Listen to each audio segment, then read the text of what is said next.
अभी तक हमने इस चैप्टर में एल्डिहाइड कीटोन की प्रॉपर्टीज में सिर्फ एक कैटेगरी रिएक्शन कवर किया, that is nucleophilic addition reaction, जिसको मैं 20% भी नहीं मान रही। एल्डिहाइड कीटोन की प्रॉपर्टीज का एक रिएक्शन डिस्कस हुआ है लास्ट क्लास में, जिसमें अमोनिया एंड डेरिवेटिव्स थोड़े से डिफरेंट थे।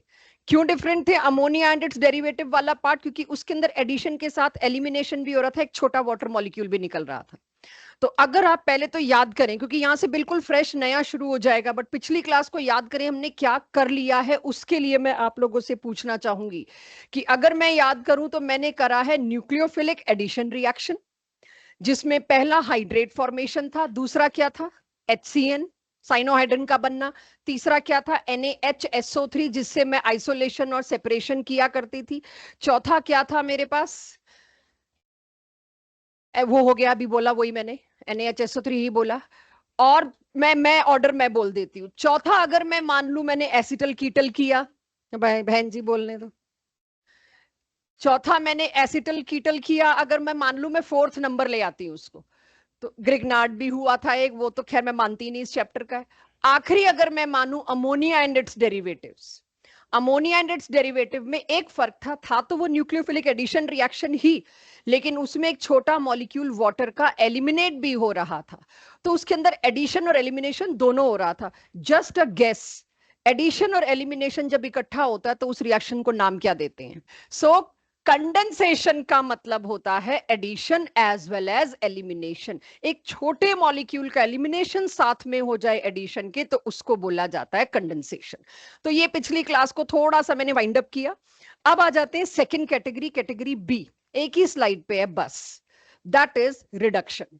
एल्डिहाइड और कीटोन्स का रिडक्शन मैंने पढ़ लिया है अल्कोहल चैप्टर में, तो यहां पर लेकिन कुछ वो चीजें जो नहीं पढ़ी वो करेंगे। तो एल्डिहाइड और कीटोन के लिए इफ यू रिमेंबर एक सिलेक्टिव रिएजेंट NaBH4 हुआ करता था, जो क्या काम करता था एल्डिहाइड या कीटोन को प्राइमरी या सेकेंडरी अल्कोहल में कन्वर्ट करने का।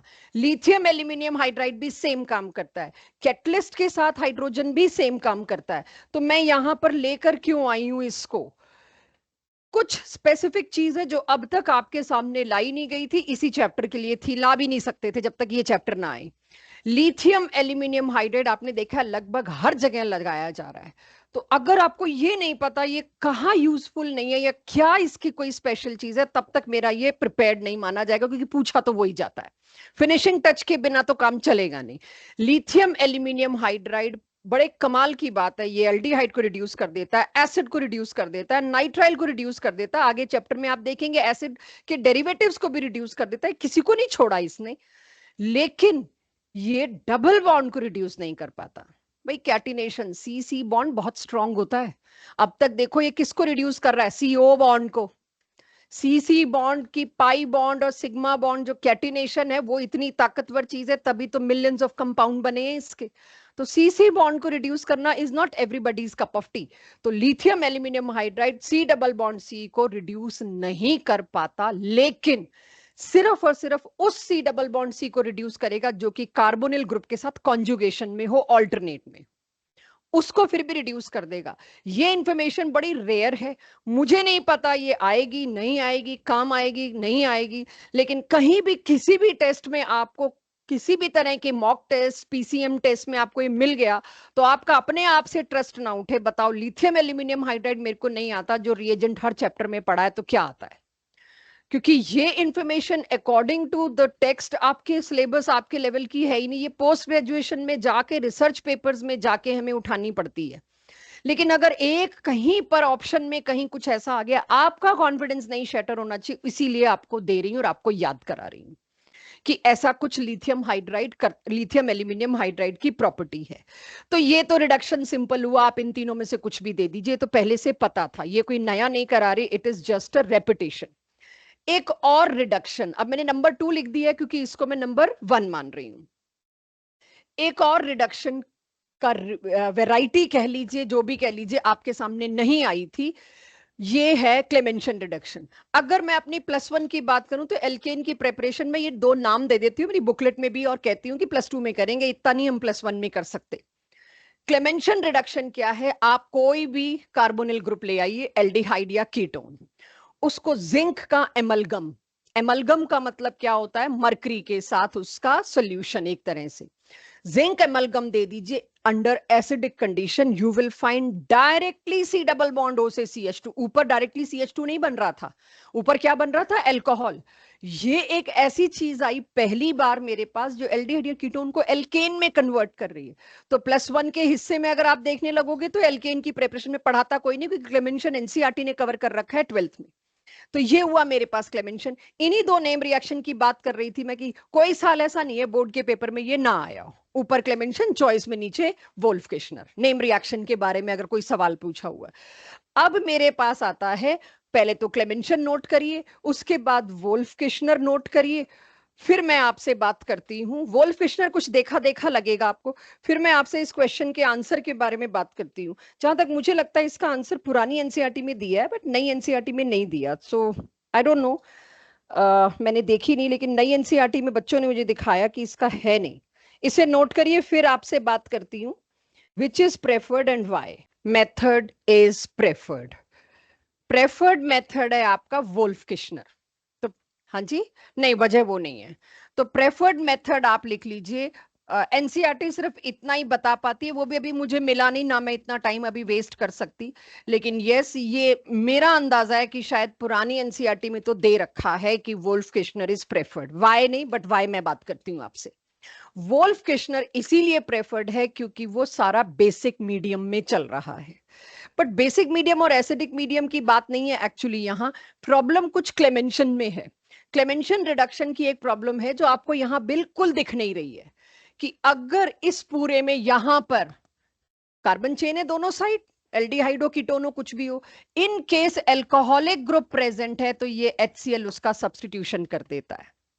लेकिन अगर मैं वोल्फ किश्नर की बात करूं, वो कुछ और नहीं करेगा, वो सिर्फ C डबल बॉन्ड O को क्या करेगा, रिड्यूस करेगा। वहां मेरे को अल्कोहल के लूज होने का चांस है। मैं ये पूरा स्टेटमेंट लिख रही हूं, तब तक आप सबके पास क्लेमेंशन और वोल्फ किश्नर हो। मैं इसका रीजन लिख रही हूं, out of 2 which is preferred, Wolff Kishner, because in Clemmensen method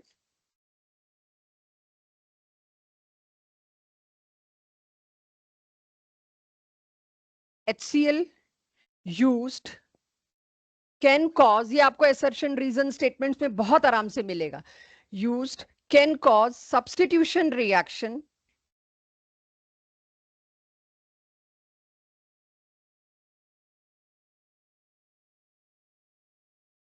if OH group is also present in substrate, जिसको आप रिड्यूस कर रहे हैं, अगर उसमें बाई चांस OH ग्रुप मौजूद है तो उसके सब्स्टिट्यूशन होने का बहुत ज्यादा रिस्क है। इसीलिए हम क्लेमेंशन रिडक्शन को प्रेफर ना करके वोल्फ किश्नर रिएक्शन को प्रेफर करते हैं। अब सारे ऑक्सीडेशन को पहले तो सुनना, लिखना बाद में। अब तक जो ऑक्सीडेशन आप माइल्ड स्ट्रॉन्ग करते आ रहे हो, एक बार उसको फिर इकट्ठा करते हैं। एल्कोहल्स में हमने देखा था, अगर आप पीसीसी पीडीसी जैसे माइल्ड ऑक्सीडाइजिंग एजेंट देते हो तो एल्डिहाइड या कीटोन तक रुकता था। स्ट्रॉन्ग ऑक्सीडाइजिंग देते थे तो हम देखते थे कि एसिड पे जाता था। और तब तक हमने डिक्लेयर कर रखा था कीटोन आर स्टबर्न, जिद्दी हैं, वो ऑक्सीडाइज नहीं होंगे, राइट। और वो टाइम अब आ गया मेरे पास कि मैं कीटोन को भी ऑक्सीडाइज करूं अगर, तो कैसे, तो उस सारे को मैं इकट्ठा करूं। अब मेरा टारगेट क्या है, एल्कोहल से एल्डिहाइड कीटोन वाली स्टेज नहीं है, अब मैं देख रही हूं ऑक्सीडेशन। मैंने यहां एल्डिहाइड लिखा, अभी कीटोन नहीं लिखा, कीटोन इधर आएगा। पहले पूरी समरी समझिए, फिर पूरा एक पेज लगेगा आपको इसको नोट करने में। तो पूरा समराइज करके एंड कर रहे हैं आज। एल्डिहाइड इजीली ऑक्सीडाइज्ड ग्रुप है, आप जानते हो ये। आप स्ट्रॉन्ग ऑक्सीडाइजिंग एजेंट देते हो तो एल्डिहाइड पे रुक ही नहीं पाता था, अल्कोहल कूद के कहां आ जाता था, एसिड पे। तो ये मुझे पता है, aldehyde is easily oxidisable species. उसको ऑक्सीडाइज करने के लिए या तो मैं ये 3 स्ट्रॉन्ग ऑक्सीडाइजिंग एजेंट भी यूज कर सकती हूँ, अगर है मेरे पास मैंने यूज कर लिया। कौन से 3 स्ट्रॉन्ग ऑक्सीडाइजिंग एजेंट, ये दो तो पहले से पता थे, KMnO4 और K2Cr2O7। लेकिन पिछले चैप्टर्स में हमने इनको ज्यादा यूज किया नहीं है, क्योंकि इनसे एसिड बनता है और एसिड इस चैप्टर में आना है। अभी तक हम पीडीसी, पीसीसी और वो जोन्स वगैरह कुछ इक्का दुक्का यूज कर रहे थे। स्ट्रॉन्ग ऑक्सीडाइजिंग एजेंट का रोल अब से शुरू होगा। इन केस किसी डीपीपी में स्ट्रॉन्ग ऑक्सीडाइजिंग एजेंट यूज हो रखा है तो एक बार हमसे बात जरूर कीजिएगा उसके बाद के स्टेप के लिए, क्योंकि एसिड अभी आपने नहीं पढ़ा। जब हम एल्डिहाइड, कीटोन और एसिड चैप्टर को अलग कर रहे हैं, तीनों एक साथ हम अलग कर रहे हैं, तो एक आधा क्वेश्चन डीपीपी में मिक्स हो सकता है। डीपीपी 1 में गलती से चला गया है, डाई कार्बोक्सिलिक एसिड दिया है और इनमें से किससे कीटोन बनेगा या नहीं बनेगा ऐसा कुछ पूछ रखा है। हमने सोचा वो कीटोन की प्रेपरेशन है, डाल देते हैं, जबकि वो एसिड की प्रॉपर्टी है।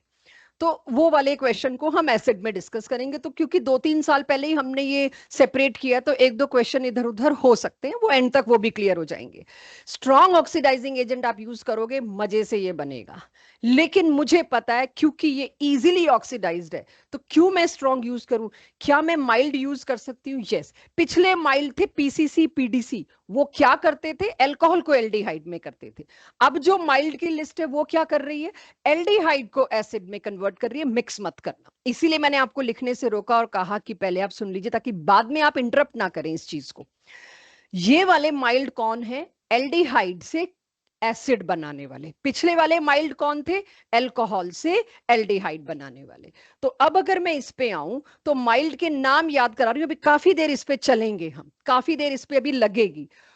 इसके बाद आखिरी समरी जो आज मुझे पूरा ऑक्सीडेशन डील करना है वो है कीटोन, द मोस्ट अवेटेड। कि कीटोन तो जिद्दी है, ऑक्सीडेशन नहीं होती, लेकिन अगर मैं ऑक्सीडाइजिंग एजेंट स्ट्रॉन्ग देने के साथ साथ कोई नेसेंट ऑक्सीजन आके दे रहा है ना, मतलब स्ट्रॉन्ग ऑक्सीडाइजिंग एजेंट। अब ये भी समझ लेना, अब एरोस के ऊपर ऐसा ओ लिखा मिले, इट मींस नेसेंट ऑक्सीजन मिल रही है, जिससे ज्यादा रिएक्टिव चीज कोई नहीं है। फिर चाहे वो ओजोन से आ रही हो, चाहे KMnO4 से आ रही हो, चाहे K2Cr2O7 से आ रही हो, माइल्ड वालों से नहीं आएगी नेसेंट ऑक्सीजन। तो अगर मैंने स्ट्रॉन्ग ऑक्सीडाइजिंग एजेंट दिया, उसके बावजूद भी मेरे को ड्रास्टिक कंडीशंस देनी पड़ेंगी। अब ड्रास्टिक कंडीशंस क्या है? Very high temperature, sometime acid साथ में दिए जा रहे हैं। मैं K2Cr2O7 दे रही हूं, we all no K2Cr2O7 acidic होता है। उसके साथ जो H+ भी दे रही हूं ना मैं, वो भी कॉन्सेंट्रेटेड सल्फ्यूरिक एसिड का दे रही हूं। मतलब जितना मैं सिचुएशन को, कंडीशन को एलिवेट कर सकती हूँ मैंने कर दिया। तो high temperature strong oxidising agent के साथ ड्रास्टिक कंडीशन मैंने मैनेज की। The moment we are with drastic condition, C sigma bond जो कि one of the strongest single bond है नेचर का, वो भी टूटना शुरू हो जाएगा। It will lead to cleavage और it will lead to fission of C sigma bond, C जो बहुत रेयर देखा है हमने। उसकी वजह से क्या होगा, अब समझ में ये नहीं आता। ये वाला बॉन्ड टूटा, मान लीजिए अभी ए को ही देखिएगा, तो एक तरफ तो ड्रास्टिक कंडीशन दी है, एक तरफ तो एक कार्बन का एसिड बनेगा और दूसरी तरफ कितने कार्बन का एसिड बनेगा? 4 का। तो चेक करिएगा, मैंने यहां पर 4 कार्बन का एसिड और 1 कार्बन का एसिड बना रखा है। अच्छा, 1 कार्बन का एसिड फॉर्मिक एसिड ब्रैकेट में क्यों है आपको पता है? किसी भी क्वेश्चन में इस ब्रैकेट की जगह आपको, जरूरी नहीं है ब्रैकेट मिले, आपको ये भी लिखा मिल सकता है, इसकी आपको आदत, और एसिड चैप्टर जब पढ़ेंगे तो और पड़ जाएगी। लेकिन अगर बी टूटा तो क्या होगा? 3 कार्बन का एक एसिड और 2 कार्बन का एक एसिड, वो यहां बना रखा है मैंने। But which combination is major, which combination is minor, ये मुझे बताया पोपॉफ साइंटिस्ट ने। जैसे सेटजेफ और हॉफमैन थे कि मेजर माइनर बोलते हैं हम, और मार्कोनिकोव और एंटी मार्कोनिकोव था, वैसे ही पोपॉफ्स रूल कहता है जब भी आप कीटोन की ऑक्सीडेशन करोगे, कोई कंफ्यूजन नहीं, कोई एक्सेप्शन नहीं, कोई स्पेशल केस नहीं, क्लोज है ये केस। यहाँ पे C डबल बॉन्ड O छोटे वाले कार्बन के साथ जाएगा, छोटे ग्रुप के साथ रहना पसंद करेगा, बस पोपॉफ्स रूल ये बताता है। 2 आपके पास देख लीजिए सेट्स बने हैं, तो छोटे वाले कार्बन के साथ C डबल बॉन्ड O किस में गया है? That is why it is major. तो पोपॉफ्स रूल ने आके कहा कि आप ड्रास्टिक कंडीशन में कीटोन को तोड़ोगे तो you will get mixtures of acid, जिसमें एक कॉम्बिनेशन मेजर होगा, यानी 4-4 एसिड बनेंगे। बट कौन से 2 मेजर होंगे वो आपके सामने आ गया। अब इस स्लाइड को इत्मीनान से पूरा प्रॉपर ओपन करके नोट करिए। मैं अब मूव करूंगी टोलेंस, फेलिंग्स और बेनेडिक्ट्स पर। अब इसे नोट करिए। ऑक्सीडेशन की समरी दे दी, डिटेल अब पकड़ेंगे। माइल्ड ऑक्सीडाइजिंग एजेंट्स के एक्सप्लेनेशन पे, ये तीनों माइल्ड ऑक्सीडाइजिंग एजेंट्स एल्डिहाइड और कीटोन्स के बीच आपस में डिस्टिंग्विश करने के काम आते हैं। तो छोड़ दो पेन पेपर। एक बार इतनी जो कहानी सुनाई है, जो भूमिका बनाई है, वो इसलिए बनाई है कि भाई ये आपको 97 पे रोक लेगा, ये 100 पे जाने नहीं देगा। तो ध्यान से सुनिए, टोलेंस रिएजेंट, फेमस नाम है। टोलेंस रिएजेंट क्या है? लैब में आपको अगर स्कूल में एक भी दिन लैब कराई जाएगी ना ऑर्गेनिक की, ये सबको कराया जाता है। Easiest test and easy to remember, less to be asked in viva, बड़ा सेफ सा है, ये कुछ है ही नहीं इसमें। टोलेंस रिएजेंट क्या है? पहले तो वन मार्कर मेरे को ये पता होना चाहिए, what is Tollens reagent? Tollens reagent is ammoniacal solution of silver nitrate. Ammoniacal solution of silver nitrate. Ammoniacal का मतलब क्या है? अमोनिया। सॉल्यूशन मतलब वाटर। अमोनिया जब वाटर में है तो अंडरस्टूड है वो क्या बना के बैठा है? NH4OH। तो अमोनिकल सॉल्यूशन ऑफ AgNO3 में जहां मैंने अमोनिकल वर्ड बोला है उसका एक्चुअली मतलब क्या है? NH4OH। एक ही बात है, आप दोनों भी बोले अटपटा नहीं लगेगा आप पे, आपको भूलना नहीं है ये। तो इसकी खास बात क्या होती है टोलेंस रिएजेंट की? ये सिर्फ चुन के एल्डिहाइड को ऑक्सीडाइज करता है, कीटोन को छुएगा भी नहीं। कीटोन जिद्दी हैं, हम जानते हैं। तो एल्डिहाइड को जब ये ऑक्सीडाइज कर रहा है तो खुद का क्या हो रहा होगा? तो अक्सर इसका क्वेश्चन है टोलेंस को इनमें से कौन रिड्यूस करता है? और हम रिडक्शन में ढूंढते हैं, टोलेंस तो है ही नहीं। टोलेंस हम कहां ढूंढते हैं? ऑक्सीडेशन में ढूंढना चाहिए, पढ़ते ऑक्सीडेशन में। टोलेंस एल्डिहाइड को ऑक्सीडाइज करता है, लेकिन खुद का क्या होता है? रिडक्शन। तो क्वेश्चन इनडायरेक्ट पूछ लेंगे, इनमें से कौन टोलेंस को रिड्यूस कर पा रहा है, मतलब इनमें से कौन टोलेंस की वजह से खुद ऑक्सीडाइज हो रहा है। तो मैंने एक एग्जांपल लिया एल्डिहाइड, जो मना है एल्डिहाइड उठाइए, इसमें कुछ नहीं है। आगे स्लाइड में छोटी सी स्लाइड है, कोई भी एल्डिहाइड लीजिए। जब silver, silver D block element है, इसके पास वेकेंट डी ऑर्बिटल्स होंगे बाहर वाले, और आप NH4OH में अमोनिया दे रहे हो, अमोनिया ठीक ठाक लीगेंड है, वो लीगेट करेगा ही करेगा। तो हुआ क्या? एक कॉम्प्लेक्स बन गया, कोऑर्डिनेशन कॉम्प्लेक्स। इसका तुम लोग मेरे को हाइब्रिडाइजेशन भी बता के आए हो, ये वीक फील्ड स्ट्रॉन्ग फील्ड में सब बता के आ चुके हो इसके बारे में। तो अब मेरे को उस चैप्टर में क्वेश्चन देने का मौका मिल जाएगा कि इनमें से कौन सा प्लेनर है। उसमें अब मैं ये नहीं दूंगी, IUPAC नेम नहीं दूंगी, टोलेंस रिएजेंट दे दूंगी। अब मैं रुकी हुई थी, मैं नहीं दे सकती थी क्योंकि मैंने टोलेंस पढ़ाया नहीं था। अब आपको पता होना चाहिए टोलेंस इज दिस। इसमें दो ही हैं, तो इसके कोई कोई आपसे ऑक्सीडेशन स्टेट पूछ ले सिल्वर की, कोई आपसे डेंसिटी पूछ ले क्या है, कितने लिगेंड्स हैं, कोऑर्डिनेशन नंबर पूछ ले, कुछ भी पूछ ले टोलेंस में। टोलेंस में लिगेंड कौन सा, यही पूछ ले। This is Tollens reagent. इसके प्लस को न्यूट्रलाइज करने के लिए काउंटर आयन के तौर पे कौन मौजूद है? OH negative. Ammoniacal silver nitrate solution Tollens means this. अब ये जो रिएक्ट करते हैं तो क्या होता है? एल्डिहाइड का तो क्या होगा? Without loss of a carbon acid बन जाएगा। ब्लंटली CH3CHO क्या बना? आपके पास एसिड। सिल्वर की बात हो रही है रिड्यूस होने की, यहां सिल्वर की ऑक्सीडेशन स्टेट अब तो आप निकाल लोगे, इस पे पॉजिटिव है, ये तो न्यूट्रल है 0, तो यानी सिल्वर की ऑक्सीडेशन स्टेट क्या थी यहाँ पर? +1। अब इसने रिड्यूस होना है तो किधर जाएगा? मेटल नेगेटिव ऑक्सीडेशन स्टेट तो दिखाता ही नहीं, 0 पे ही जाएगा। सिल्वर 0 पे जाने का मतलब क्या है? सिल्वर डिपॉजिट हो गया और सिल्वर मेरी आंखों को दिख जाएगा। ये टेस्ट ट्यूब में इकट्ठा होता है, बाय प्रोडक्ट यस अमोनिया और वाटर है ही। इसकी वजह से सिल्वर मिरर बनता है टेस्ट ट्यूब में, जिसको कहा जाता है सिल्वर मिरर टेस्ट।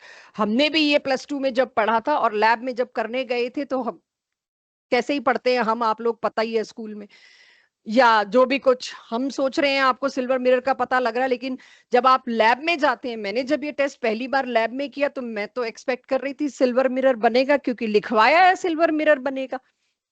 मेरे को तो दिखा ही नहीं कि सिल्वर मिरर, मिरर और सिल्वर, मैं तो सच में शीशा ढूंढ रही थी टेस्ट ट्यूब में कि कुछ कुछ तो दिखेगा।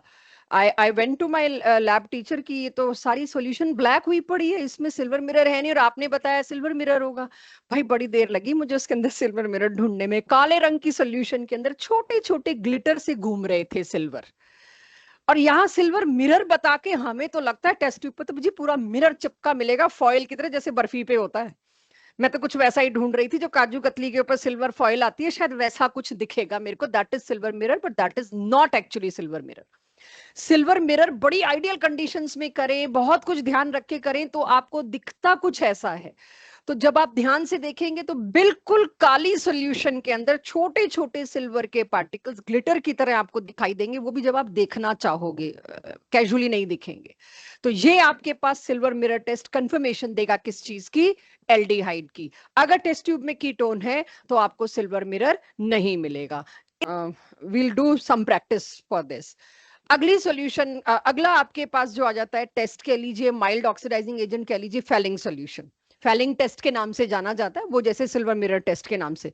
पहले समझ लेना, बहुत कुछ है, फिर नोट करना, सुनने से एक बार याद हो जाएगा। और आपको मैंने बता दिया, मेरे लिए बड़ा इंपॉर्टेंट है ये फेलिंग सॉल्यूशन। अब लैब में जब जाओगे, जरूर एक बार अपने लैब टीचर से पूछना कहाँ रखी है फेलिंग सॉल्यूशन। तो आपको लैब रैक में जहां पर आपकी सोल्यूशन स्टोर्ड होती हैं पूरे बैच के लिए, पूरी क्लास के लिए, तो वहां दो अलग अलग बॉटल्स दिखेंगी। एक ब्लू कलर की होगी सोल्यूशन, उस पे फेलिंग सोल्यूशन ए लिखा होगा, दूसरी पे फेलिंग सोल्यूशन बी लिखा होगा। दोनों बराबर 5-5 ml 4-4 ml या जितने मैनुअल आपको कहता है उतने ml आपको लेके आनी होती है। तो फेलिंग सोल्यूशन ए क्या है? Fehling solution A is copper sulphate solution, blue colour की। फेलिंग सोल्यूशन बी क्या होती है? Sodium potassium tartrate but alkaline. Alkaline sodium potassium tartrate. Sodium potassium tartrate को फेमसली एक नाम से जाना जाता है, रोशलेज सॉल्ट। ये बोर्ड के 1 मार्कर क्वेश्चन है। फेलिंग सोल्यूशन क्या होती है? आपको दोनों देना पड़ेगा। ए क्या होता है? Aqueous copper sulphate solution, blue colour का। बी क्या है? सोडियम पोटेशियम टार्टरेट की, अगेन एल्कलाइन। पिछला भी आपने देखा तो आपको अमोनिकल मतलब एल्कलाइन ही था, वो भी बेसिक ही है। सोडियम पोटेशियम टार्टरेट जो फेमसली रोशलेज सॉल्ट है, उसकी एल्कलाइन सॉल्यूशन। दोनों के दोनों आप इक्वल अमाउंट में लाते हैं और उस टेस्ट ट्यूब में डालते हैं जिसमें आपने कंफर्मेटरी टेस्ट के लिए एल्डिहाइड रखा हुआ है। तो इन दोनों के मिक्सचर से एक्चुअली क्या आता है? कॉपर सल्फेट पता है, ये तो कैटायन एनायन अलग बोलेंगे, दोनों स्पेक्टेटर आयन है, सल्फेट तो को काम ही नहीं कर रहा कुछ। कॉपर 2+। अगेन जैसे पिछले टेस्ट में अमोनिकल सिल्वर नाइट्रेट में मेरे को सिर्फ एल्कलाइन मीडियम OH नेगेटिव चाहिए था, यहां पर भी मेरे को इस पूरे से क्या मिलता है? Alkaline medium. बैलेंस्ड इक्वेशन आपकी एनसीईआरटी आपसे एक्सपेक्ट कर रही है। 5 OH 2 कॉपर पॉजिटिव। उससे क्या हुआ? कॉपर कौन सी ऑक्सीडेशन स्टेट में है? +2। हम जानते हैं एल्डिहाइड क्या होने वाला है? ऑक्सीडाइज। कॉपर क्या होने वाला है? रिड्यूस। ये रिड्यूस होके Cu2O बनाता है, जिसमें कॉपर की ऑक्सीडेशन स्टेट क्या हुई? +1। कॉपर रिड्यूस हुआ और एल्डिहाइड एक्सपेक्टेडली ऑक्सीडाइज हुआ। क्यूप्रस ऑक्साइड जो बना वो रेड कलर का ब्रिक रेड प्रेसिपिटेट है, इजीली विजिबल, इजीली डिस्टिंग्विश हो जाता है लैब में। That's why we use it as a test. कोई बेनेडिक्ट्स में सेम है, यही कॉपर 2+, यही कॉपर +1 में जाता है, यही कलर कॉम्बिनेशन शो करता है। बेनेडिक्ट्स और फेलिंग्स डिट्टो सेम है, बस उसके रिएजेंट फर्क है। बेनेडिक्ट्स में एक ही सोल्यूशन है। ये मैंने आपको होमवर्क दिया, आपको डीपीपी के सहारे, बुक्स के सहारे मिल जाएगा, डोंट वरी अबाउट दैट। अब फेलिंग्स और बेनेडिक्ट्स को नोट करिए। एक चीज, एरोमेटिक एल्डिहाइड फेलिंग टेस्ट नहीं देता, एरोमेटिक एल्डिहाइड बेनेडिक्ट्स टेस्ट भी नहीं देता। वैसे ये बात मैंने नीचे नोट के तौर पे लिखी हुई है। कीटोन तो कोई भी नहीं देता, तीनों में से माइल्ड है। कीटोन तो भूल ही जाओ, छू भी नहीं पाएगा कीटोन को, ना फेलिंग्स, ना बेनेडिक्ट्स, ना टोलेंस। इस पे ये सारा अभी एनसीईआरटी के अंदर ही चल रहे हैं। Benedict's is not given in NCERT, मैंने लिख रखा है नॉन एनसीईआरटी। बाकी every information, each and everything is according to your basic. तो इसे नोट करिए, फिर नीचे का नोट भी दिखा देती हूँ। एरोमेटिक एल्डिहाइड वाला यानी benzaldehyde, best example of aromatic aldehyde is benzaldehyde. यानी अगर कोई भी चीज टोलेंस टेस्ट दे रही है, बेनेडिक्ट्स दे रही है या फेलिंग्स दे रही है, मतलब उसमें एल्डिहाइड ग्रुप है, जो कि एक टर्मिनल फंक्शनल ग्रुप है, जो कि एक मोनोवेलेंट फंक्शनल ग्रुप है। और वो सिर्फ प्राइमरी अल्कोहल के ऑक्सीडेशन से बन सकता है, सेकेंडरी के ऑक्सीडेशन से कीटोन बनता है। वो ये हमने डन है, लेकिन एक बार और, ये भी एक ऑक्सीडेशन था और मैंने कहां कहां कराया है हेलो फॉर्म? CH3CO जहां मिल जाए वहां चुपचाप हेलो फॉर्म कर दो। तो रिवाइज कर लेते हैं। NaOH और X2। Why iodoform is preferred? क्योंकि CHI3 का जो कलर है वो ज्यादा इजीली मेरे को दिख जाता है। CHCl3 क्लोरोफॉर्म पेल येलो, बहुत मुश्किल होता है डे लाइट में उसको देखना। Same is for bromoform. Best colour visibility is with iodoform, इसलिए हम प्रेफर इसमें I2 करते हैं. तो हमने NaOH I2 लिखा हो या NaOI लिखा हो या NaOX लिखा हो, समझ लेंगे बच्चे उसको. ये तो दूसरी तीसरी बार आ रहा है, आई होप दिक्कत नहीं आनी चाहिए. उससे मैंने आपको क्या बताया था, देखिए जब जब कीटोन को ऑक्सीडाइज करने की बारी आई है, आज से पहले मैं हमेशा यही बोलती रही हूं, कीटोन स्टबर्न है, ऑक्सीडाइज नहीं होंगे. आज कीटोन हमने ऑक्सीडाइज किए, बट जिस तरह से भी किए आपने देखा उससे सीसी बॉन्ड टूटा है, ओरिजिनल कंपाउंड ब्रेक हुआ है. लेकिन यहां पर मैंने क्या किया, it means now I got to know ये कॉम्बिनेशन एक स्ट्रॉन्ग लीथल ऑक्सीडाइजिंग एजेंट है जो कीटोन को भी हाथ लगा रहा है. CH3CO, इसमें भी अगर देखा जाए CH3CO जा रहा है, मिल रहा है CH3CO रिक्वायर्ड कंडीशन. तो जहां पर भी मेरे को मिथाइल कीटोन्स मिलेंगे, मिथाइल कीटोन्स एक्सक्लूसिवली, इधर कितनी लंबी चेन हो, ब्रांचिंग हो, कुछ भी हो, मतलब मेरे को कोई दिक्कत नहीं, बेंजीन रिंग तक लगा हो, अगर मेरे को मिथाइल कीटोन मिल रहा है वो इससे अपना एसिड बनाएगा और येलो कलर का पीपीटी, मुझे येलो ब्राउन, मतलब इसी रेंज में इसके कलर आते हैं, मुझे मिलेगा. तो यानी पॉजिटिव आयोडोफॉर्म टेस्ट देने का मतलब कीटोन की फैमिली में क्या है, पक्का मिथाइल कीटोन है. इस पे DPP3 में इतने क्वेश्चन टकराएंगे क्योंकि मैं अब तक दे नहीं पाई थी, ना अल्कोहल चैप्टर में दे पाई, ना अल्काइल हैलाइड में जहां आयोडोफॉर्म करा दिया. अब इसके ऊपर काफी क्वेश्चन है जिस वजह से DPP हमें अलग बनानी ही पड़ी. कोई मेरे से पूछे अब, क्या मैं ब्यूटेन 2 और एसिटल्डिहाइड को आयोडोफॉर्म से डिस्टिंग्विश कर सकती हूँ? नहीं कर सकती. ये भी आयोडोफॉर्म देने के लिए केपेबल है. जो लोग लिख रहे हैं प्लीज सुन लेना, ये आखिरी बार, और इस साल एल्डिहाइड कीटोन रिवाइज मत उम्मीद करना होगा किसी से भी. टाइम नहीं है, आप गिन लो दिन, मैं तो रोज गिन रही हूं. सो ये समझ लीजिए, इसके ऊपर आपको कंटेंट देना है. दोनों के दोनों आयोडोफॉर्म दे रहे हैं. I can not use iodoform reagent to distinguish between these two. यानी मिथाइल कीटोन्स हो या ये वाला एल्डिहाइड हो, दोनों आयोडोफॉर्म टेस्ट देंगे. NaOX पहले भी लिखवा चुकी हूं, ये डबल बॉन्ड को अफेक्ट नहीं करता, इसलिए और भी बेटर है कि एल्डिहाइड या कीटोन होते हुए अगर डबल बॉन्ड है, I am not worried about this double bond. But पहले मुझे बताइए क्या ये सूटेबल है? नहीं. तो अगर मेरे को यहाँ पे एग्जाम्पल देना है तो मुझे क्या दे देना चाहिए यहां पर एग्जाम्पल? दिस. डबल बॉन्ड पे कोई इफेक्ट नहीं होगा, इसका आप जानते हैं क्या होगा. अब करिए आयोडोफॉर्म को नोट, और नोट कर लें तो मेरे को बताना. एक क्वेश्चन जो दिमाग में आया, देखूं आप उसका जवाब दे पाते हो कि नहीं. बहुत अच्छा क्वेश्चन है. एसिटोफिनोन से बेंजीन बनाना है, क्या मैं इसका इस्तेमाल कर सकती हूँ? अगर मैंने इसका, मेरे को पूछना था इसका आयोडोफॉर्म किया तो क्या होगा, कि मेरे को चेक करना था एसिटोफिनोन कितने लोगों को याद है. पर मैंने थोड़ा सा सोचा ये थोड़ा ज्यादा इजी हो जाएगा, तो मैंने पूछ लिया क्या एसिटोफिनोन से बेंजीन बनाना हो तो मैं ये मेथड यूज कर सकती हूँ. आपने कहा नहीं, तो बता दो इसको किया तो क्या बनेगा? I3. और क्या बनेगा? Benzoic acid. ठीक है, वो मैंने भी नेगेटिव लगा दिया, वो आपको पता है क्यों लगाया. तो खैर थोड़ा और पढ़ लेते हैं, फिर इस सवाल का जवाब भी ढूंढेंगे. लेकिन अब आपको पता चल जाता है यूजुअली क्वेश्चन कैसे आते हैं. एसिटोफिनोन को बेंजीन में कन्वर्ट करना है सूटेबल रिएजेंट. आप लोग देख रहे हैं ऐसे काफी क्वेश्चन मिल रहे हैं, तो उसमें एक ये मिलेगा तो आपको करके देखना पड़ेगा कि हाँ भाई ये सूटेबल रिएजेंट नहीं है, शायद कोई और सूटेबल रिएजेंट हो. आएगा, वो एसिड्स में आएगा एक्चुअली. तो ये तो बस मैंने आयोडोफॉर्म में कुछ ना कुछ यूज करना था नया, तो यूज कर लिया. सो अब आ जाती हूँ लास्ट कैटेगरी, और एनसीईआरटी का देखूं तो आखिरी के 2 पन्ने एल्डिहाइड कीटोन्स के, नॉट एसिड्स के, एल्डिहाइड कीटोन्स के. इस पे मेरे को डाउट है आज पूरा होगा कि नहीं होगा. आपका एक्सप्रेशन, आपकी अंडरस्टैंडिंग, आपके आंसर्स बताएंगे, उससे मेरा अगली क्लास का टारगेट सेट होगा. Reactions due to alpha hydrogen atom, ये वो कैटेगरी है जिसमें पूरा एल्डिहाइडिक ग्रुप या पूरा कीटोनिक ग्रुप की वजह से कुछ नहीं हो रहा हो, तो खैर उसी की वजह से रहा है, लेकिन डायरेक्ट पार्टिसिपेशन किसी और का है, और वो कोई और क्या है? Alpha hydrogen. अगर अल्फा हाइड्रोजन है तो ये रिएक्शन होंगे, अल्फा हाइड्रोजन नहीं है तो रिएक्शन नहीं होंगे. पड़ा रहे CHO एल्डिहाइड कीटोन अपने घर. मतलब है रिएक्शन एल्डिहाइड और कीटोन का, लेकिन स्टार्ट कौन करता है? अल्फा पोजीशन पे H. इसमें मेरे से एक स्लाइड को 2 बार मत समझना, कॉम्प्लिकेशन क्रिएट हो जाएगा. कोशिश ये करिएगा हर स्लाइड को एक टेक में समझिएगा। अगर आपको नहीं समझ आए तो I have to create immediate examples, but repetition same slide पे नहीं हो पाएगा।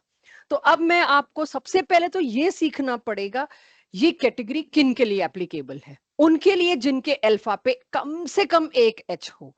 तो पहले तो मैं अल्फा ढूंढना सीखूं। मैंने आपको ये एक साइक्लोहेक्सेन कार्बेल्डिहाइड दिया, राइट। इसका अल्फा कौन होगा? फंक्शनल ग्रुप का पड़ोसी कार्बन। इसे अल्फा नहीं करेंगे क्योंकि ये फंक्शनल ग्रुप का हिस्सा है। इसके पड़ोसी कार्बन को मैंने अल्फा दिया और उसके नेक्स्ट पड़ोसी को मैंने बीटा दिया। अल्फा पर अगर एच है तो ये कैटेगरी एप्लीकेबल है। इसमें अल्फा पे एच है, ये कैटेगरी इस वाले एल्डिहाइड पे एप्लीकेबल है। इसमें दोनों साइड है, डबल एप्लीकेबल हो शायद, बट मैं जानती हूं एल्डिहाइड हमेशा ज्यादा रिएक्टिव है कीटोन में स्टेरिक हिंड्रेंस से, भूलना नहीं इस बात को। तो ये तो अड़ेंगे, बट ये किसी भी क्वेश्चन के आंसर में मत लाना इसमें तो दो दो साइड अल्फा है तो ये ज्यादा रिएक्टिव तो नहीं होगा। No ways, ketones are always less reactive as compare to aldehyde in first category as well as in second this category, क्योंकि ये भी वही है, न्यूक्लियोफिलिक एडिशन। ये भी थोड़ी देर में आपको पता चलेगा। First question NCERT back exercises में काफी हद तक डीपीपी 3 में ये मिलेगा। इनमें से कौन एल्डोल दे सकता है? इनमें से कौन कैनिजारो दे सकता है? इनमें से कौन आयोडोफोम दे सकता है? और इनमें से कौन है जो तीनों नहीं दे सकता? तो ये कॉम्प्लिकेशन आपके पास यहां से शुरू होगी। तो पहले तो मेरे को बताइए तीनों में अल्फा एच है? All three are capable of showing these kind of reaction जो अब मैं स्टार्ट कर रही हूं। रिएक्शन में अल्फा एच जरूरी क्यों है उसे समझिए, फिर नोट करते हैं।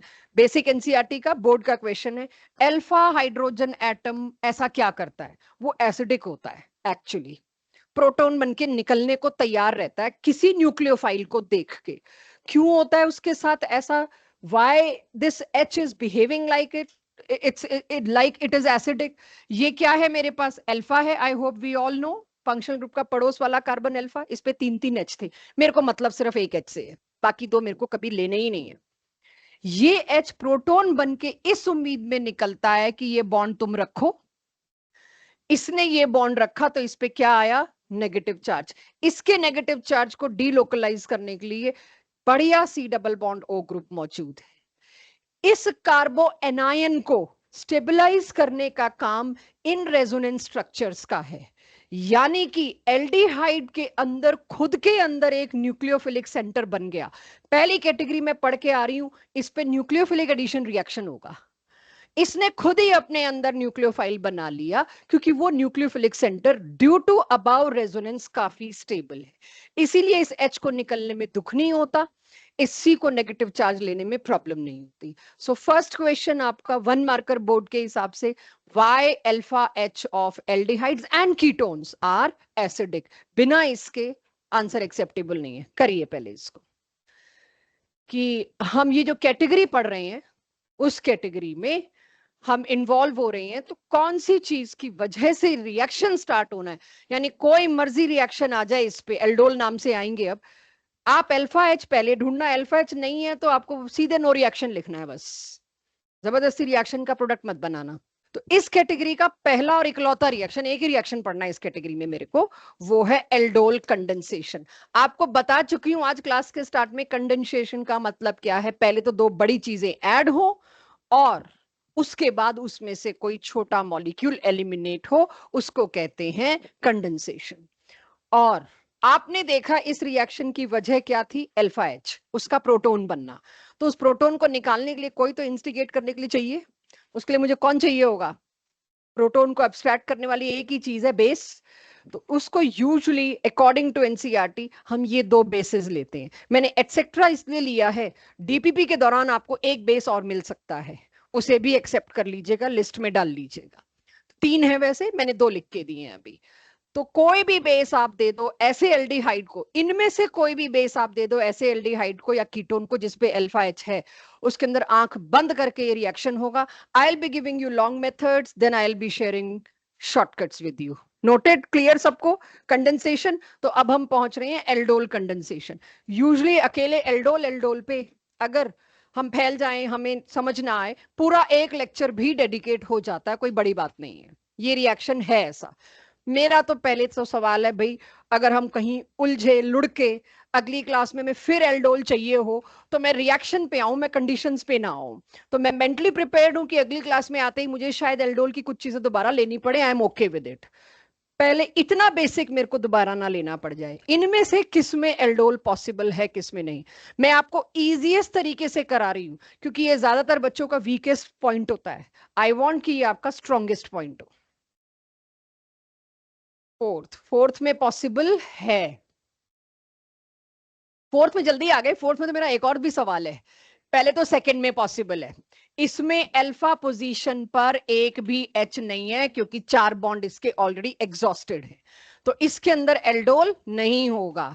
इसमें एल्डोल होगा, दोनों साइड देखिए अल्फा एच है, तो दोनों साइड में से कहीं भी हो सकता है। प्रॉब्लम मेरे को कहां नहीं है, दोनों साइड है, दोनों साइड से करके दिखाना पड़ेगा, दोनों प्रोडक्ट्स देने पड़ेंगे।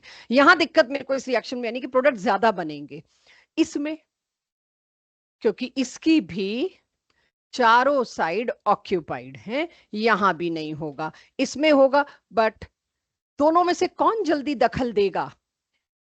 Aldehyde is more reactive. तो इस पे भी मेरे क्वेश्चन आएंगे, जब आपको एल्डोल पूरा आ जाएगा आप भूल जाओगे, फिर मैं आपको परेशान करने के लिए दूंगी, और आप हो सकता है इससे करा दो। प्रेफर हमेशा इसको करिएगा, एल्डिहाइड को। तो ये सारे मेरे को सबसे टफ एग्जांपल लगे आपकी एनसीईआरटी से, मैंने उठा लिया। 8-9 दे रखे हैं, किस में एल्डोल होगा किस में नहीं, उसमें से मेरे को 3-4 ढंग के लगे, वो मैंने रख लिए, बाकी आप अपने आप ढूंढ लोगे। यस, एक आधा ऐसा भी है, but with their IUPAC name, not with their structure. तो जब आईयूपीएसी नेम से देते हैं तो हमें थोड़ी दिक्कत हो जाती है। लेकिन कोई ऐसे सजा के दे दे, फिर तो तड़ाक से बोल दोगे नहीं होगा इसमें, क्योंकि यहां पर एच नहीं है। लेकिन कोई जब ऐसे दे देता है CH3 होल थ्राइस CHO, पहले तो आ जाते हैं कुछ गड़बड़ है इसके अंदर, ये वैलेंस ही नहीं मैच कर रही, तो कंडेंस फॉर्मूला देखने की हमें आदत नहीं होती, और उसमें कहीं ना कहीं वी आर रिस्पॉन्सिबल, क्योंकि हम स्ट्रक्चर खोल के दिखा देते हैं आपको। तो डीपीपी का फायदा ये होता है कि वहां आपको कंडेंस स्ट्रक्चर मिलते रहेंगे। सो अब ये तो ढूंढ लेंगे मेरे बच्चे कि भाई किस में एल्डोल होना है किस में नहीं होना। गुड। तो अब आ जाती हूं मैं आगे। सेल्फ का मतलब क्या है? जैसे वुड्स आप करते थे, उसमें क्या होता था, एक ही एल्काइल हैलाइड के 2 मॉलिक्यूल सोडियम के साथ रिएक्ट करके एल्केन बनाते थे। एम आई राइट? यही होता था सेल्फ, और फिर हमने पिटेग और वो सब लाए थे। इसमें भी अगर आप एक ही एल्डिहाइड को डाइल्यूट NaOH, जो बेस आप यूज करेंगे वो डाइल्यूट यूज करेंगे, कॉन्सेंट्रेटेड यूज करते ही अगला रिएक्शन शुरू हो जाएगा कैनिजारो। एल्डोल और कैनिजारो में पहला बड़ा फर्क है डाइल्यूट एसिड और कॉन्सेंट्रेट, डाइल्यूट बेस और कॉन्सेंट्रेटेड। गलती से भी कॉन्सेंट्रेटेड नहीं, उससे कुछ और आ जाएगा। तो डाइल्यूट NaOH दिया। अब मेरे को बताया गया है कि आप पहले तो चेक करो क्या इसमें एल्डोल होगा, डाइल्यूट NaOH से रिएक्ट करेगा। तो मैंने देखा बिल्कुल करेगा जी, अल्फा पे H है, 3 छोड़ो, मेरे को चाहिए एक ही H, तीनों नहीं पार्टिसिपेट करते, तो होगा। अकेला एक ही एल्डिहाइड है तो उसके 2 मॉलिक्यूल्स यूज होंगे। एल्डोल कंडेंसेशन को बहुत बार आप स्टेटमेंट्स में देखेंगे बाय मॉलिक्यूलर कंडेंसेशन भी बोला गया है, क्योंकि 2 एल्डिहाइड या 2 कीटोन यूज होते हैं इसके अंदर। ये बाय मॉलिक्यूलर है, राइट। एक एल्डिहाइड ये रहा, थोड़ा ध्यान इधर रखिएगा, दिस इज लॉन्ग मेथड, फिर हम शॉर्टकट पे भी आएंगे। एक एल्डिहाइड है जिसका H क्या बिहेव करेगा, प्रोटॉन निकल जाएगा, और निकल के वो क्या बनाएगा, nucleophile. Dilute NaOH is doing the role, nucleophile बन गया। न्यूक्लियोफाइल बनते ही मैं सबसे पहली कैटेगरी पढ़ के आई हूं, इस पर एक ही किस्म का रिएक्शन होता है, और वो क्या, न्यूक्लियोफाइल आएगा, इसके सेंटर को अफेक्ट करेगा, अटैक करेगा, और उसके बाद आप जानते हैं हमने 4-5 रिएक्शंस भी पढ़ लिए थे। इसमें जो मैंने मैकेनिज्म बताया था लास्ट क्लास में, उसमें मुझे जसकमल ने बताया एनसीईआरटी में रेट डिटरमिनिंग स्टेप वो नहीं दिया जो मैंने पढ़ाया है। एनसीईआरटी में रेट डिटरमिनिंग स्टेप एंड वाला दिया है, तो प्लीज जो चीज एनसीईआरटी में दी है उसी को आप सही मान के चलिएगा, इट्स माय मिस्टेक। चलिए, सो न्यूक्लियोफाइल ने आके एल्डिहाइड पे फिर अटैक करना है, कीटोन पे अटैक करना है। अब मेरी सॉल्यूशन में तो न्यूक्लियोफाइल बन गया, दबा के शुरू, बाकी बचे हुए एल्डिहाइड जो हैं उनके ऊपर ही अटैक करना शुरू करेगा। तो एक एल्डिहाइड मॉलिक्यूल से बायोमोलिकुलर 2 इस्तेमाल हुए, जिसमें एक से तो न्यूक्लियोफाइल बना और दूसरे से क्या हुआ ध्यान दीजिएगा, ये हुआ। इन दोनों को जोड़ के लिख रही हूं, उस पे फोकस चाहिए, फिर शॉर्टकट दूंगी। जिस पे जुड़ा है मैं पहले उसको लिखूं, किसी चीज ने आके उस पे जुड़ना है, तो इस पे जुड़ा है CH3CO, CH3CO, H उसका एज इट इज। अब मुझे पता है इस O के साथ क्या जुड़ेगा, मतलब O तो नेगेटिव ही लगा दूं, तो मेरे को कुछ दिख ही नहीं रहा क्या जुड़ेगा, इस O को तो मैंने नेगेटिव ही लगा दिया। बाकी की चीज ये न्यूक्लियोफाइल जो है ये एज इट इज इस C के साथ लटका दिया, चेक करना। और डाइल्यूट NaOH है, वाटर की कमी नहीं है मेरे पास इसके अंदर, यहां H+ सोल्यूशन से आ गया। तो अगर मैं देखूं तो इसमें क्या हुआ, beta hydroxy aldehyde, beta hydroxy ketone बनते हैं। कन्वर्जन जब आप एनसीईआरटी के देखेंगे, अगर 20 कन्वर्जन है उसमें से 4 या 5 में तो आपसे बीटा हाइड्रोक्सी एल्डिहाइड या बीटा हाइड्रोक्सी कीटोन बना रखा है, कोई इसमें कन्वर्जन कहे मैं उसे सिर्फ एल्डोल बोलूंगी। तो यहां पे आपको दिखा क्या किया मैंने, इसका शॉर्टकट थोड़ी देर में आएगा। ये किया, एल्डोल का अगला स्टेप मैंडेटरी कहिए, अक्सर कहिए, हीट होता है। ये स्टेबल है कंपाउंड, ऐसा नहीं कि अनस्टेबल है। आपने इसको हीट कर दिया तो हीट करते ही इसको एक लालच आ जाता है डिहाइड्रेट होने का, यहां से OH और यहां से H, जिसको आप डिहाइड्रेशन सल्फ्यूरिक एसिड से लिया करते थे। डिहाइड्रेट क्या हुआ, ये OH गया और ये वाला H गया, तो इस सॉरी ये OH गया, ये वाला H गया, यहां डबल बॉन्ड बनेगा। क्यों बेचैनी थी इस डबल बॉन्ड को बनने की, वेट भी नहीं किया मैं सल्फ्यूरिक एसिड दूं, क्योंकि कॉन्जुगेशन मिल रहा है एल्डिहाइड के डबल बॉन्ड के साथ इस डबल बॉन्ड का। Famously they are called as alpha beta unsaturated aldehydes with double number of carbon, before and after. Carbon का नंबर डबल हुआ अगर सेम एल्डिहाइड था तो, कार्बन का नंबर ठीक ठाक बढ़ा, साथ में बीटा पोजीशन पे अनसैचुरेशन आया। इस एल्डोल को नोट करिए कि हुआ क्या, इसे कहते हैं सेल्फ एल्डोल। एक ही जैसा एल्डिहाइड या कीटोन अपने ही जैसे दूसरे एल्डिहाइड या कीटोन के साथ ऐसा कुछ करेगा। नोट करिए, फिर शॉर्टकट देते हैं, और थोड़ा जल्दी नोट करिएगा, बिल्कुल ऐसे नहीं कि आराम आराम से जचा जचा के, नहीं, जल्दी नोट करिएगा।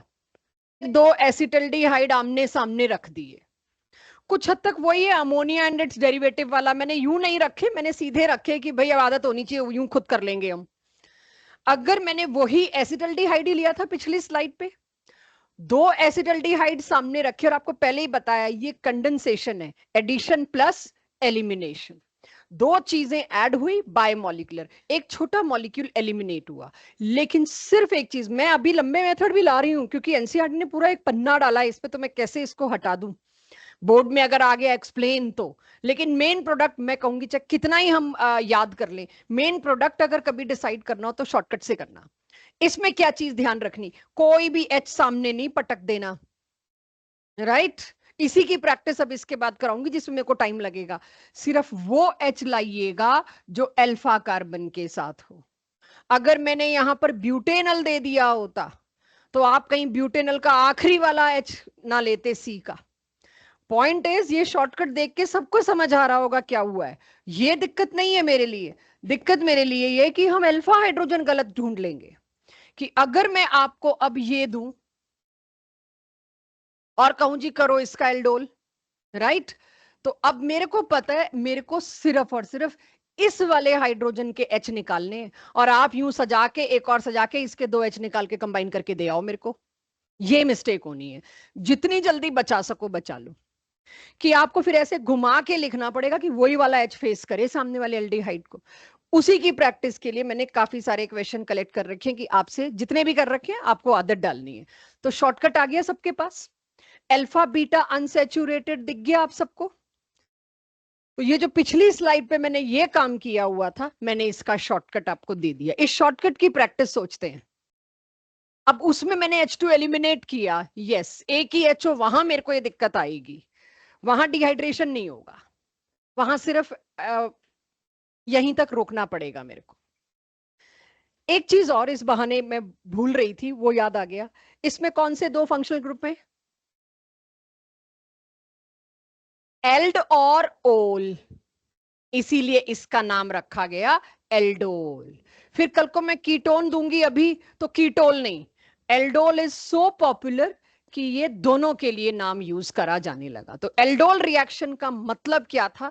एक ऐसा कंपाउंड बनना जिसमें एल्डिहाइड और एल्कोहल दोनों बन रहे हो। और very good question asked by Paras कि अगर यहां पर H और होता ही नहीं, एक ही H होता, तो आप ये शॉर्टकट कैसे लगाते? मैं फंस गई, मैं नहीं लगा सकती, तो मेरे को यहीं पे रोकना पड़ता। मेरे को यहां पर डिहाइड्रेशन अलाउड नहीं था, बट एल्डोल होगा। I am sticking to this thing. एक भी अल्फा एच है तो एल्डोल तो होगा। एल्डोल का नाम ये है। ये उसके बाद का स्टेप है कि अक्सर इजीली डिहाइड्रेट हो जाता है, तो हम डिहाइड्रेट भी कर सकते हैं। आपके कन्वर्जन्स में भी चेक करना, काफी बार आपको यहीं तक पूछा गया होगा, राइट? ये मैंडेटरी स्टेप नहीं है ग्रिग्नार्ड की तरह, ये एडिशनल स्टेप है।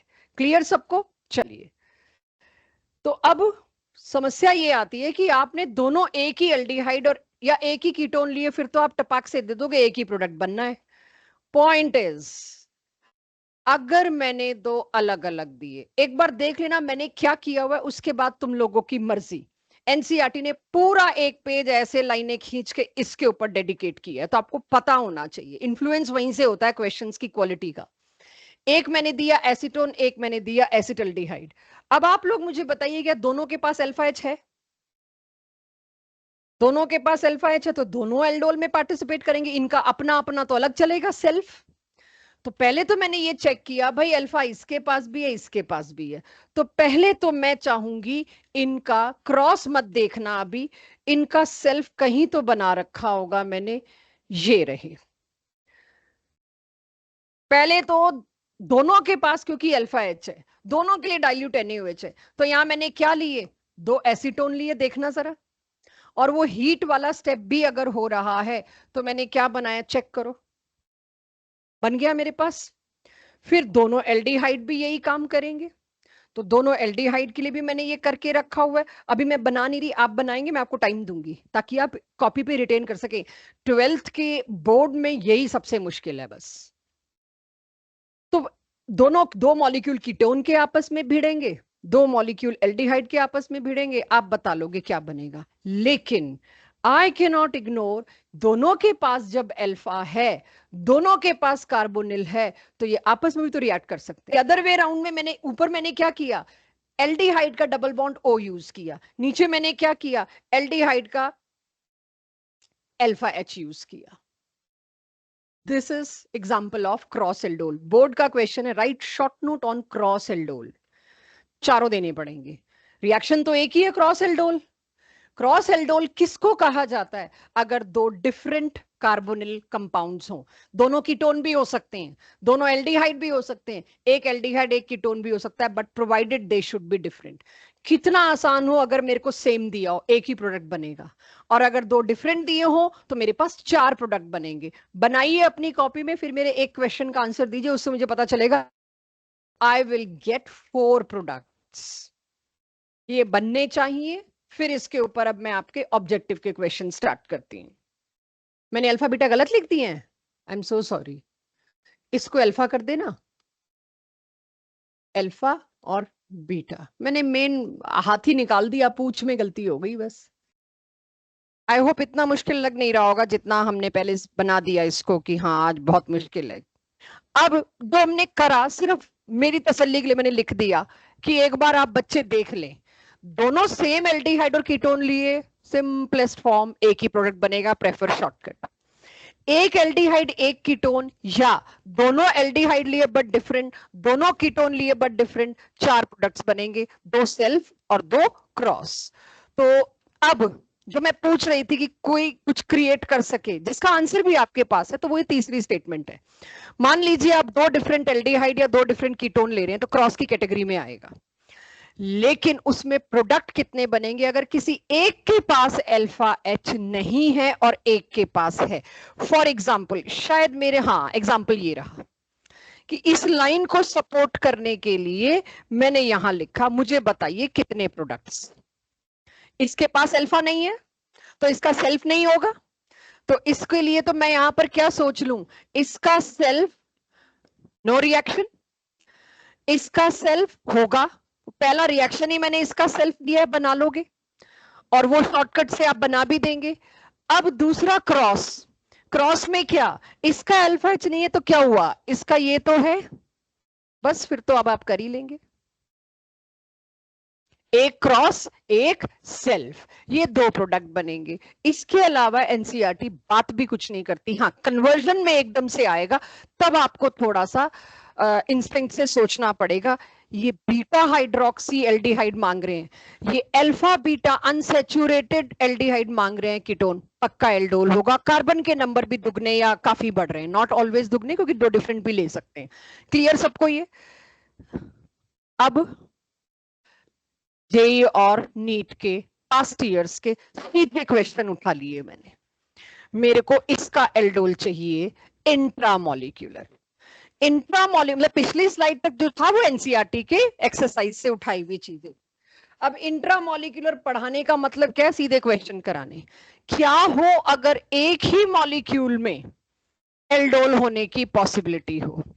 वो तभी हो सकती है जब दो एल्डिहाइड यानी डाई ट्राई भी चाहे, डाई कीटो या एक अल एक कीटो हो, दो फंक्शनल ग्रुप चाहिए। सिंपलेस्ट एग्जांपल मैं आपके सामने लाती, इसी सेम क्वेश्चन में अगर कॉन्सेंट्रेटेड NaOH हुआ तो आंसर कुछ और होगा। डाइल्यूट NaOH है तो पहले तो मेरे को नीचे मत देखना, तुम लोग शॉर्टकट से पहले तो सोचो, फिर उसके बाद नीचे जो भी है उसको भी देखेंगे। पार्टिसिपेट करने वाले कौन से? ये। अब मेरे को इसमें लगाना है शॉर्टकट, तो जब मुझे पता है क्वेश्चन देने वाला अपनी मर्जी से देगा कि आपको क्लियर कट हिंट ना मिले, सॉल्व करने वाला उसको उस तरह से लिखेगा कि वहीं की वहीं हो जाए। क्या किया मैंने, सिर्फ अल्फा पोजीशन के दो H और दूसरे एल्डिहाइड या कीटोन भी हो सकता था, उसके डबल बॉन्ड O को लिया और 5 मेंबर्ड रिंग बना डाली। तो इसको अगर मैं अब बाकी की चीजें कहां लगाऊं, इसके और इसके बीच में क्या आएगा, एक डबल बॉन्ड, जहां पसंद आए लगा दो। अभी तो छूट है जी, बिल्कुल 1 सेकंड दे दो बस, वो तो कॉन्जुगेशन की वजह से डिहाइड्रेशन हो रहा है, वो तो है ही, बट तुम जो कह रहे हो ठीक है, मैं थोड़ा टाइम लूंगी। 1 और 5, तो सबसे पहले मैंने 1 और 5 किया, ठीक है, यहां से नंबरिंग चली थी। अब आखिरी चीज 5 के साथ क्या लगा है, और जो अभी पारस ने बोला वही चेक आपको हमेशा करना है। आखिरी तरीका कि क्या मैंने जो किया सही किया, इसको चेक करने का एक ही तरीका है, अगर दोनों बॉन्ड कॉन्जुगेशन में नहीं है, कुछ गलती कर गए हो। दोनों बॉन्ड अगर ऑल्टरनेट नहीं है, कॉन्जुगेशन में नहीं है, पक्का तुमने शॉर्टकट में क्वेश्चन नोट करने में कुछ तो जुगाड़ में गलती करी है। अगर यही मतलब है कहने का अल्फा बीटा अनसैचुरेटेड, लेकिन आपको अल्फा बीटा अनसैचुरेटेड इतना हिट नहीं करेगा जितना ये बात हिट करेगी कि दोनों पाई बॉन्ड कॉन्जुगेशन में होने चाहिए, राइट? तो ये हुआ आपका इकलौता एक प्रोडक्ट। नोट करिए, फिर अगला आपसे पूछूंगी मैं, नीचे करने ही नहीं वाली, आप ही लोग बताओगे अगले का। सेम ही आएगा क्योंकि मैंने सब कुछ तो सेम दिया है। मैं कह रही हूं दूसरा ये, इसका बिल्कुल वो भी करके देखो कि मैम आपने ये क्यों ले लिया, हम तो ये लेते। ले लो भाई और बनाओ, बी क्रिएटिव, दोनों सेम बनेंगे क्योंकि सिमेट्रिकल लिया है मैंने, दोनों सेम बनेंगे। तो आपका एक तो बन गया। इसे बनाने के बाद लेट्स सी आप कितना समझ पाए। ये नीचे दे रखा है मैंने, मेरा लंबा मेथड है, डोंट सी दैट। जिस तरीके से ये किया उस तरीके से ये करिए। अब के मैंने क्या किया, एक साइड एल्डिहाइड एक साइड कीटोन, थोड़ा सा आपके लिए मेहनत का काम है। पहले तो बताओ, इसमें दोनों साइड से करके एक ही प्रोडक्ट बना था, क्या इसमें भी दोनों साइड से करके एक ही प्रोडक्ट बनेगा? बनाओ मैडम, वेट कर रही हूँ। खाली बैठ के सिर्फ नींद आएगी। नीचे वाले को अपने हिसाब से तोड़ मोड़ के प्रेजेंट करिए, जो भी करिए, लेकिन बनाइए। इसका लो जी, और तो नहीं दिखाने वाली मैं, कंफ्यूज हो जाओगे, मैंने बहुत लंबा कर रखा है। मैं चाह रही हूँ जो इतना अच्छे से ये किए वैसे ही करो। इसको मोड़ के लिख लो, जरूरी नहीं है सीधा लिखना, मैं सीधा लिख के दे रही हूँ, आपको अनकंफर्टेबल कर रही हूँ। अगर इसको आपने मोड़ के लिख लिया, मेरे लिए आगे के क्वेश्चन तो मतलब बड़े इजी हो जाएंगे, फिर तो कुछ करना ही नहीं है मेरे को। कोई एक भी बना लो तो मेरे लिए तो हो गया काम। इसका मैं इतना सजा के रखा, अब तो तुम कर ही लोगे। I underestimated you people, I am so sorry, product दो इसका। शिखर अब आना पड़ेगा मेरे को, अब देखूंगी मैं, यहाँ इन लोगों ने घेर लिया मेरे को। इसका प्रोडक्ट मैंने यहाँ पता नहीं क्यों सरा के 2 साइक्लोहेक्सेनोन बनाए, बनता नहीं था, सीधे लिखना चाहिए था cyclohexanone with dilute NaOH, but anyways class चल रही है, कुछ भी चलेगा। आंसर बन गया। मैंने बड़ा सजा के रखा हुआ है, रखना नहीं चाहिए था, मैंने अंडर एस्टिमेट किया आप लोगों को। Good, I am finding motivation for good question exposure. बस हो गया, देखना कॉन्जुगेशन हो प्रोडक्ट में, बस वो है तो तुम लोग काफी हद तक सही हो, ये मान के चलना, और कुछ हो भी नहीं सकता। अब मेरे को क्वेश्चन नंबर 2 का आंसर, पहले तो 1 का आंसर देख लो बच्चों, मैंने उधर बना रखा है छुपा के, वो तुम ही लोगों से पूछना है मेरे को। वो मैंने O इधर रखा, H2 इधर रखा, मैंने इसका रिवर्स किया कि ये अल्फा बीटा अनसैचुरेटेड कीटोन किस कंपाउंड के एल्डोल से हुआ होगा। ऑफ कोर्स इंट्रामोलिकुलर है, साइक्लिक है तो इंट्रामोलिकुलर है। तो शॉर्टकट का उल्टा करूं, जहां हमने डबल बॉन्ड बनाया था उसे तोड़ दें, एक साइड O एक side H2। How should I know which side? आप ये सोचो यार, 2 एल्डिहाइड और कीटोन एक साथ आ सकते हैं क्या एक में? जो ये फंक्शनल ग्रुप है दोनों मतलब मैंने कहा ना ठीक ठाक गिरा हुआ, सोचिए इसमें कि मेरे को 2 फंक्शनल ग्रुप अलग अलग चाहिए, वो आके रिएक्ट हुए, एक एल्डिहाइडिक फंक्शन या कार्बोनिल का अल्फा H गया, दूसरे कार्बोनिल का C डबल बॉन्ड हो गया, वो दोनों अलग टुकड़े होने चाहिए। तुम अगर O यहां लगा दोगे तो दोनों कार्बोनिल एक में नहीं डाल दिए, राइट? निहायत इलॉजिकल है, लेकिन लॉजिक बहुत बढ़िया फिट हो सकता है इसमें कि आपका आंसर नहीं गलत आना चाहिए। आप पढ़े लिखे शॉर्टकट या पढ़े लिखे जवाब दे रहे थे, मुझे वो नहीं चाहिए था, बिल्कुल सही दे रहे थे। तो अब यहाँ पे आप कहीं पे कोई मार्कोनिको एंटी मार्कोनिको कुछ नहीं लगाना, यहाँ पे सीधे यहाँ ये बात सोचनी है, जिस सेक्शन में पहले ही एक डबल बॉन्ड O है वहां नहीं लगाना O, उसके दूसरे हिस्से में O लगाना है। इसे कहते हैं एक आसान भाषा में चीज को पकड़ना। तब जब सिलेबस ज्यादा हो तो ऐसी चीजें मेरी मदद करती हैं। वो अंडरस्टूड है, H है ही, मैं लिखूं या ना लिखूं, और इधर क्या आ जाएगा, दैट्स इट। क्लियर? ये बेंजीन के साथ हुआ था, तो अब आपके पास ये क्वेश्चन भी आपने किया, ये रिपीट हो गई slide, I am so sorry. पढ़ना, इस पे कुछ नया लिखा है? नहीं लिखा है, इसीलिए, वरना स्लाइड डिलीट होती। अगर एक एल्डिहाइड एरोमेटिक है और दूसरा एल्डिहाइड एलिफेटिक है, ऐसे एल्डोल को एक और नाम से जाना जाता है Claisen Schmidt condensation reaction. Aldol is also condensation. अगर स्पेसिफिकली ये सिचुएशन आ जाए तो इसको बोलते हैं क्लेजन शेमेट कंडेंसेशन रिएक्शन। इस नाम को या इस स्टेटमेंट को नोट करिए, उसका एग्जांपल ये प्रोडक्ट बनाने लायक मैंने आपको बना दिया है। अगर ऐसा aldehyde, again NCERT basic last reaction, ऐसा कोई aldehyde, only aldehyde, aldol aldehyde ketone दोनों में हो रहा था बच्चों, ये रिएक्शन सिर्फ उस एल्डिहाइड में होगा जिसमें अल्फा हाइड्रोजन नहीं होते। एल्डोल किसमें होता था? जिसमें अल्फा हाइड्रोजन होते हैं, aldehyde as well as ketone. लेकिन केनिजारो किसमें होगा? जिसमें अल्फा हाइड्रोजन नहीं होते, स्पेसिफिकली एल्डिहाइड्स में ही। तो अगर अल्फा हाइड्रोजन नहीं है तो देख रहे हैं इसको, अल्फा हाइड्रोजन है, पहले तो चेक करो, नहीं है, तीनों साइड मैंने सब्स्टिट्यूशन कर दिया, H मेरे पास है नहीं। अब अगर इसको मैंने कॉन्सेंट्रेटेड NaOH या कॉन्सेंट्रेटेड KOH दिया, पिछला चल रहा था डाइल्यूट पे, कॉन्सेंट्रेटेड NaOH या KOH दिया तो मेरे को क्या मिलेगा? अगेन ये भी बायमॉलिक्यूलर है, इसमें भी 2 एल्डिहाइड, कीटोन तो होते ही नहीं, यहाँ पे 2 एल्डिहाइड इन्वॉल्व होंगे, एक का ऑक्सीडेशन होगा एक का रिडक्शन होगा, इसको disproportionation reaction, self oxidation reduction भी कहते हैं। और एक का देखिए एसिड बना है, एक का देखिए अल्कोहल बना है।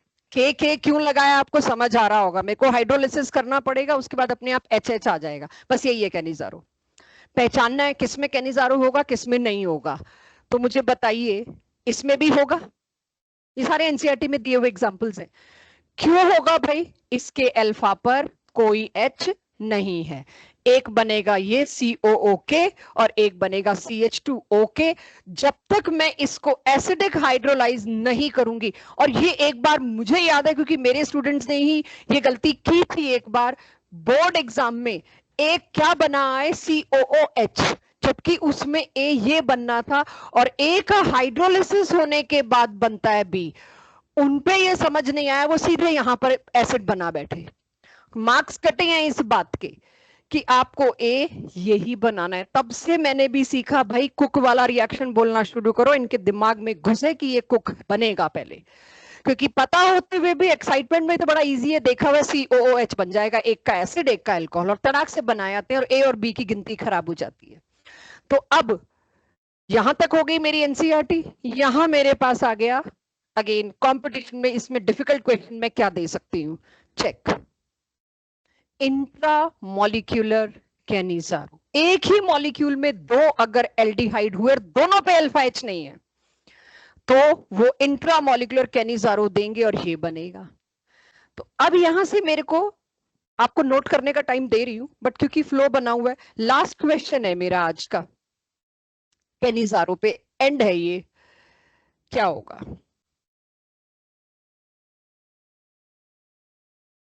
बायमॉलिक्यूलर का मतलब दो, एक एल्डिहाइड और दूसरा एल्डिहाइड, तीसरे की कोई जगह नहीं है, जो साथ साथ है। अगर देखें तो मैंने यहाँ पे ऑर्थो लिखा हुआ था, तो मुझे लगा पहले मैं ये ओनली ऑर्थो एक्सप्लॉइट कर लूं, उसके बाद नोट करने दूंगी। तो मेरे पास इसका प्रोडक्ट क्या होगा? मेरे पास इसका प्रोडक्ट होगा COOK। किसी को भी आप दोनों में से एक चीज दे सकते हैं, और ये अनटच्ड। बायमॉलिक्यूलर का मतलब है दो ही, तीन है तो तीनों नहीं, चार हैं तो दो दो का सेट अलग हो, लेकिन आप एक साथ दो को ही डील कर सकते हैं। अब नोट करिए कैनिजारो, इसके बाद अगली क्लास में कंटिन्यू करेंगे कन्वर्जन्स और अच्छे क्वेश्चंस।